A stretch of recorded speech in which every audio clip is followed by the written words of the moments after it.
pag tinignan mo kung ano yung mga aksyon ni Sara, nakikita mo naman kung nasaan ang kanyang loyalty. At hindi po sa Pilipinas ang loyalty niya. Ang loyalty niya ay sa kanyang mga malalapit na kaibigan at sa China.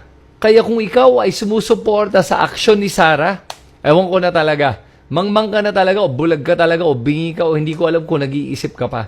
Alam mo, konti na lang talaga yung nagsusuporta sa mga Duterte. Kaya kung isa ka pa doon sa mga nagsusuporta sa mga Duterte, gising na po.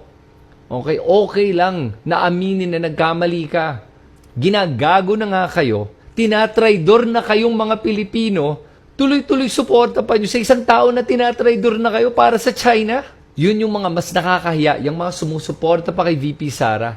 Yung ginagawa ni VP Sara ay pagka-traidor na yan sa Pilipinas. At sa mga sumusuporta sa kanya, kung naniniwala pa kayo na ang Pilipinas pa ang mali dito, alam mo, tumira ka na lang sa China, tignan nga natin. Sige, dun ka na lang. Bakit ka pa nandito? Ano pa ginagawa mo sa Pilipinas kung mahal na mahal mo ang China? Magsama na lang kayo ng mga Duterte. Pumunta na lang kayo China kung yan ba talagang gusto nyong ipaglaban.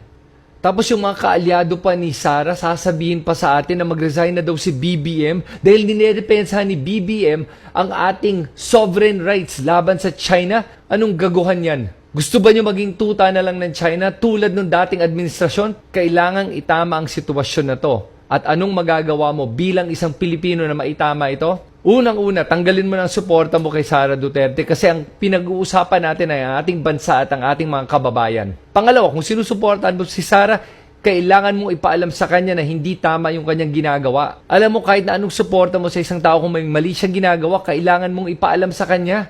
Hindi na lang nanganga ka na lang nanganga, oo ka na lang ng oo, agree ka na lang ng agree.